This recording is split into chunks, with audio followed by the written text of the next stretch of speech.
Don't touch that dial. Let the dog let himself out. Whoa! Hold on to your seats. Whoa! It's time for the Lakeville Government Channel Kids in Government program. Kids and Government, yeah!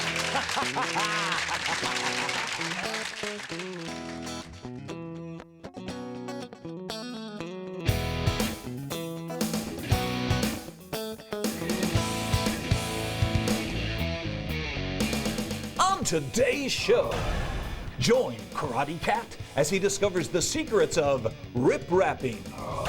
On Ask Mr. E, the world's greatest puppet detective discovers how they hydrant flush in the city of Lakeville. Louie the dog chats with Animal Control Officer Barb Maxwell on why it's important to pick up after your dog in area parks on Walking the Dog with Louie the dog. On Hank's World, Hank hits the trail with Parks and Recreation Director Steve Mashad and talks about the trail restoration project at Ritter Farm Park. And now, here's the host of Kids in Government, R.R. the Raccoon. Greetings, everyone, and welcome to another edition of Lakeville Kids in Government. I'm R.R. the Raccoon, your congenial host, here in our program where we take a humorous and educational look at how government works. Hey, we're coming to you from the control room studios of LGTV. Ooh, it's very cool, a lot of buttons and screens back there, but they won't let me touch any of them. But hey, before we get started today, I got something cool to show you guys. And it's this. It's very cool. Hey, it's a rubber chicken. There's nothing funnier than a rubber chicken. Well, actually, there is something funnier. When you get rid of the rubber chicken, here we go. Whoa! Hey, well, now that we've got that out of the way, our first segment here on the show today is Dope! What are you doing on camera? Get out of here, chicken! Get going. Send him back to the coop. Anyway, folks, first up here on Kids in Government is a great segment on hydrant flushing here in the city of Lakeville. So let's take a look at that cool segment. Get out of here!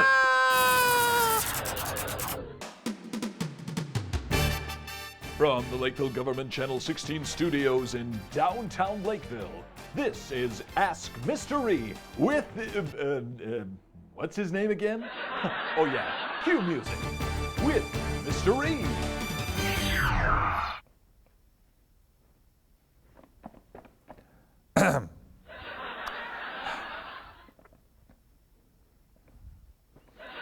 Greetings, everyone, and welcome to this edition of Ask Mr. E.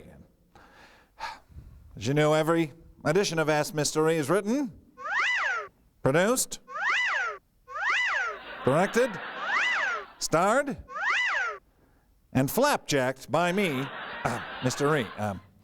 You may notice I'm a little quiet, a little more reserved than normal.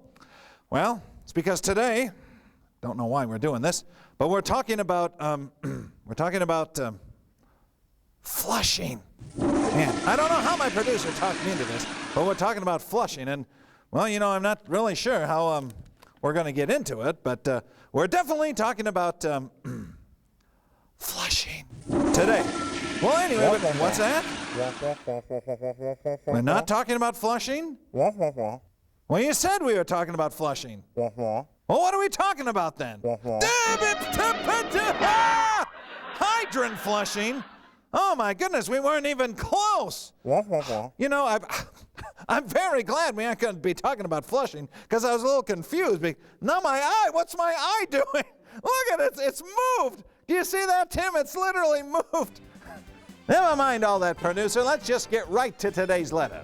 And today's letter comes from SpongeBob Roundshorts. And SpongeBob Roundshorts asks, Dear Mr. E, why do we hydrant flush here in the city of Lakeville?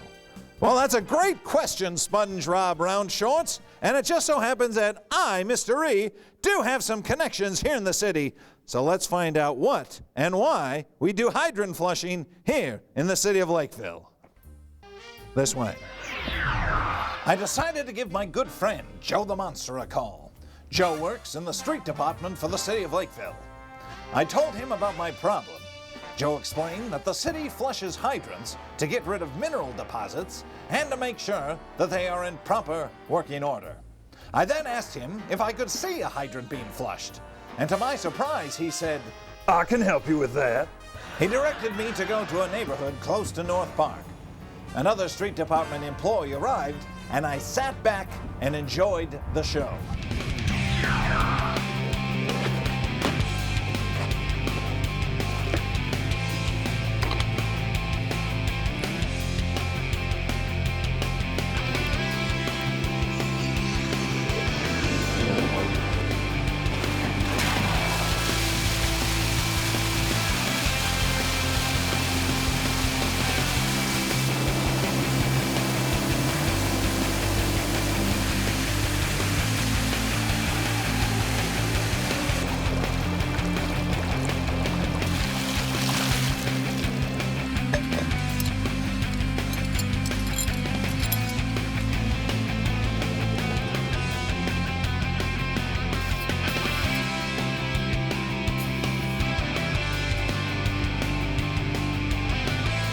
Watch out.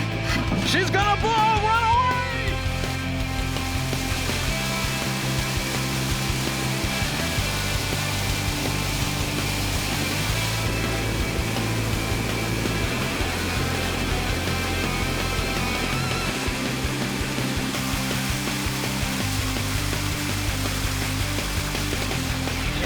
Well, folks, that's how they flush hydrants here in the city of Lakeville. So until next time, this is Mr. E for Ask Mr. E saying, we'll see you next time, everyone, and I think I'm gonna go watch him do some more flushing. Ha ha! Here we go!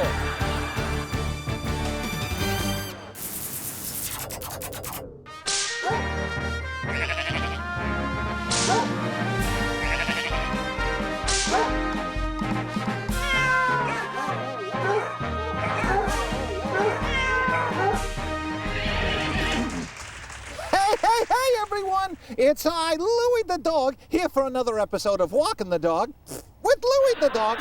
And I'm here at Valley Lake Park with some of my doggy friends, and oh, and look at here. It's Animal Control Officer Bob Maxwell. How you doing today, Bob? I'm good, Louie. How are you? I'm doing fantastic, and the reason we're here at Valley Lake Park is because it is spring, summertime, and we're here to talk about doggy doo-doo, right? Yes, we are. Yeah, there's an issue because there's a lot of owners that aren't picking up after their pet. And Bob, what are the rules about dogs in the parks doing their duty? Okay. Well, Louie, there is an ordinance in our city that requires all dog owners to pick up after their dogs. If you're walking in the park and your dog defecates, it's very important for you to have a paper bag, a plastic bag, or one of these on your leash so you can just pick up after your dog and throw it in a container. Very good. And the reason we pick it up because it's sanitary, right? It is sanitary. There's a lot of kids in the park that play in the park, and a lot of parents don't want their kids running around and having to step in something that, you know, is not very pleasant to step in. And is undesirable. It's undesirable, it is. Absolutely. Now, what happens to owners if they fail to pick up after their dogs? Okay. A lot of people in the park, you know, can see this and happen. If we happen to be in the park and happen to see an owner not pick up after a dog, it is a ticketable offense, and we will write a citation for that. Oh, now for the kids out there, what is a citation? A citation is a ticket. Oh, yeah, to a concert? No, it's a ticket to court. You go and see a judge, and he kind of gives you a little dollar amount that you have to pay to not pick up after your dog, and it's a pretty hefty fine. So it makes dollars and cents to pick up after your pet. It sure does. That's good. Now, sometimes you are not around to see these owners letting their dogs do their business. What if a citizen happens to see a dog owner do that and they don't pick up after their pet? Do they have any recourse that they can do? They do. There is. Easy for me to say, huh? Yeah. A lot of people have cell phones nowadays, and there's no number that you can call except 911. I mean, that's the easiest number to call nowadays to get an officer to respond to see the problem happening. Very good. Well, I want to thank you for talking with us today, Bob, on Walking the Dog with Louie the dog. And would you mind if I come down here and say hi to some of my friends? Sure you can. We got Titan and Twix. How you doing, guys? Oh, it's so good to see you. Hey, wave to the camera, guys. Oh, we'll see you later, folks. Good dog. Good luck. Oh, pfft. Thank you. Oh, I love you too.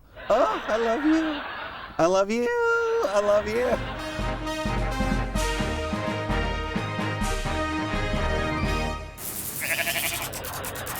Hey everyone, R. the Raccoon back here to introduce another cool segment on this month's Kids in Government. You ever have that feeling like you're being watched, folks? Like it's, no! What are you still doing here, Rubber Chicken? Rubber Chicken, I'm gonna tell you this once, this is not your show. Get out of here! Scat! Scat! Oh, unbelievable. Well, while I try and turn this chicken into some chicken nuggets, let's see this next segment with Karate Cat. Here he is. Oh!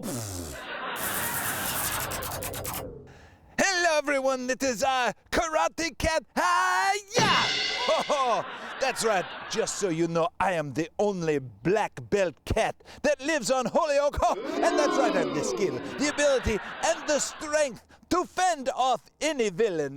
That is, unless I have a hairball.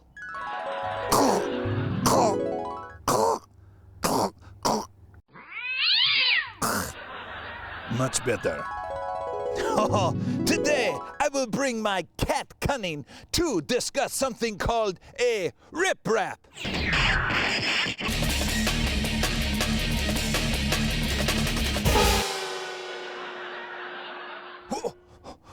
Whoa, was that cool? So every time during the segment I say these two words, this cool bumper will come up when I say rip-rap.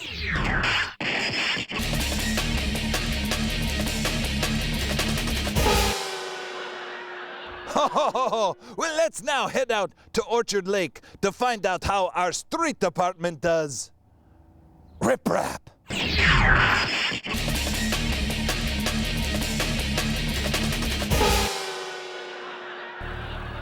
We are now at the project location where they're going to rip-rap, yeah!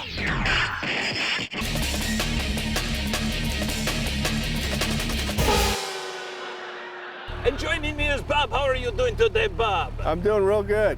Excellent. Well, why don't you explain to me, Karate Cat, what is happening here in this location? Okay, what's happening is the beaver were digging under the road here. Oh. So what we're gonna do is we're gonna lay down some Burma, and then we'll put fabric down, and then we'll put rock over the top of it, and then the beaver can't get at it anymore. Very good. And what do you call the fabric you put down? Is it called rip-rap? Ha!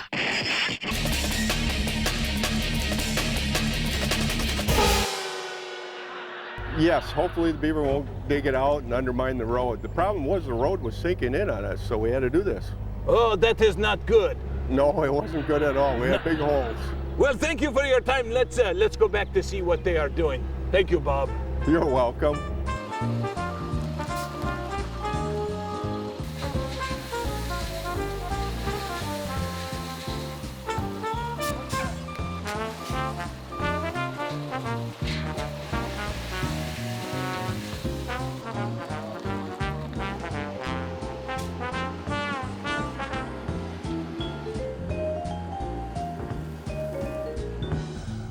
Well, now that they have laid down the gravel, they are using the bobcat.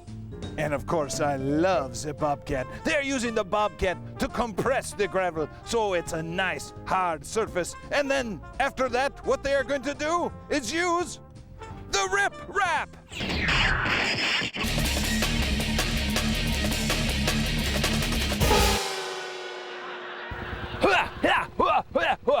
Hey, I'm doing my bit to keep the trees pruned because they are below telephone lines. Hey, I've got one more chop and we'll continue. Here we go. Oh no, look. Oh, it's big. Oh, it's swollen. Oh, it hurts. Oh, I gotta get medic!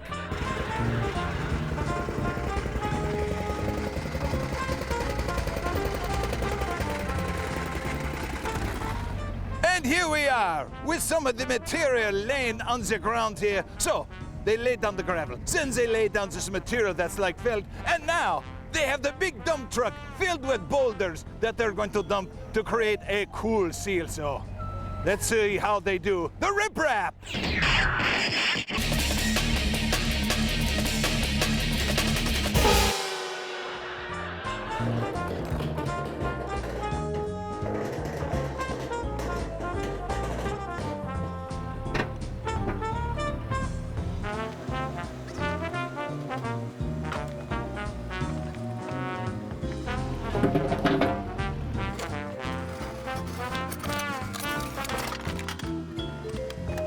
Hey, would you like me to help you move that boulder? Over this way. Oh! Oh, I think he threw it a bit too far. Oh.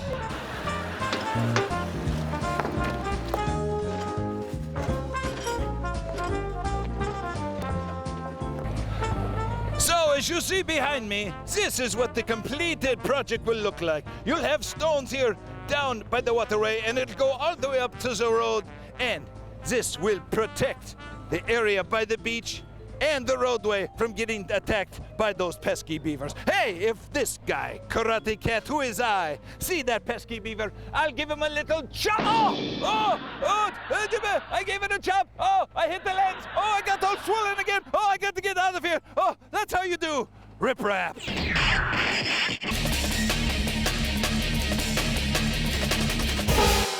Ah, my head. Oh, it hurts. It hurts.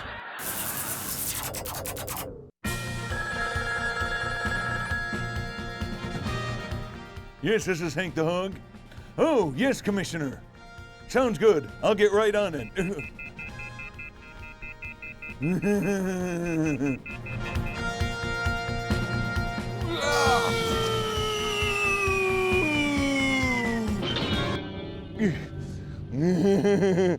That's Hank's world.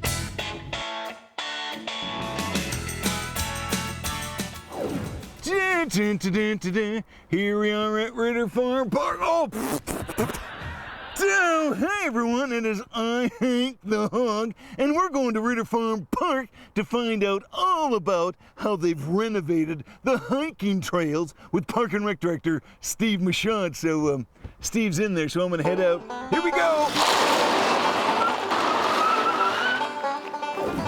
Oh, we are now in the interior of Ritter Farm Park, and joining me is Parks and Recreation Director Steve Michaud. How you doing today? Yeah, I'm fine, thank you. Good, good, good. Now, I understand that Ritter Farm Park is going through a substantial restoration of the trails. Tell me about it, sir. Well, that's correct. We were fortunate enough to get a very good grant from the Department of Natural Resources to help us fix some of our trails throughout the park. Most of these trails were built over 30 years ago, and with all the wear and tear and erosion and what have you, they've deteriorated to the point that we really had to do some work on them.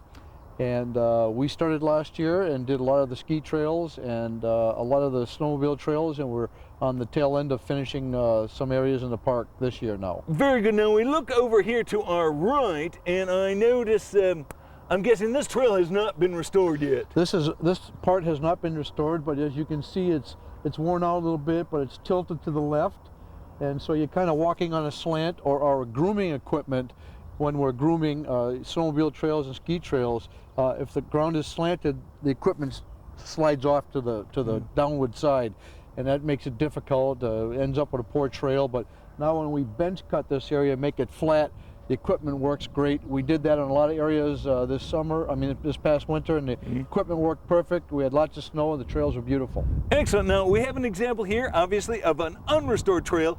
Can we take a look at one that has been restored? We certainly can. It's right over here. All right, let's hoof it this way. Come with me. Come on. Let's go. Here we go. Ooh, wonderful, fabulous, triumphant. Oh, Steve, this must be one of the wonderful restored trails, and look at it. It's wonderful. Tell me about it now. Yes, it is. It's a good example where you can see where the cut is on the left and where there's grass, and then the slope would have gone all the way to the grass on the right. So it was quite a slant here, and you can see how we've bench cut into the hill here. It's very level. It's very level, yes. And it's wider, so the equipment goes through here easier. Yes. And it's made for a much more enjoyable trail. Oh, I love it. Just looking at it sends shivers up and down my spine. Do pigs have spines? I don't know, do they? I think we do. We're mammals, you know. I know you have ribs. Yes, they do. Oh, they're delicious. Tickling the old ivory or the ribs. Oh, ivory would be elephant. Well, hey, Steve, how long is this project going to take place? Are you wrapping things up here this summer? We're wrapping things up. We have about 3 or 4 days left. And most of the trails were done last year. Some of the seed isn't coming in like we exactly wanted to, but we'll probably have the reseed over in the fall when it's a better time to seed. However, there may be some places out in the park that will be touched where people will be walking, and Unfortunately, we've had some complaints about the trails after it's rained. You actually get complaints? I don't believe it. We do once in a while. It's hard to believe. People just have to have patience, because the end result is some really nice, safer trails for everybody, and with longevity, and it'll be nice for many, many years. Oh, it's very, very, very, very, very, very beautiful. Now, Steve, if someone has questions about the trail here or anything else to do with the Parks and Recreation Department, where can they get a hold of you? They can contact me at my number directly is 952-985-4601. And that's your at-home number. You can contact him 24/7, right? That's at work. That's pretty good. Well, thank you so much for your time, Steve. Thank you. You bet. Well, folks, that's it for this edition of Lakeville Kids in Government. If you have questions on any of the information we've covered, please feel free to give us a call. Our studio line is 952-985-4418, and you can watch our show and all the programs here on LGTV at the city's website at www.lakevillemn.gov. That's it, and we'll... You're back again, huh, chicken? You know, I said at the beginning of the show there's nothing funnier than a chicken. Well, you know what's even funnier? A pressed chicken. We'll see you next time. Goodbye, everybody. Oh! Whoa! No! Oh! Ah! Whoa! We're never going to have the chicken in this show again. Ah!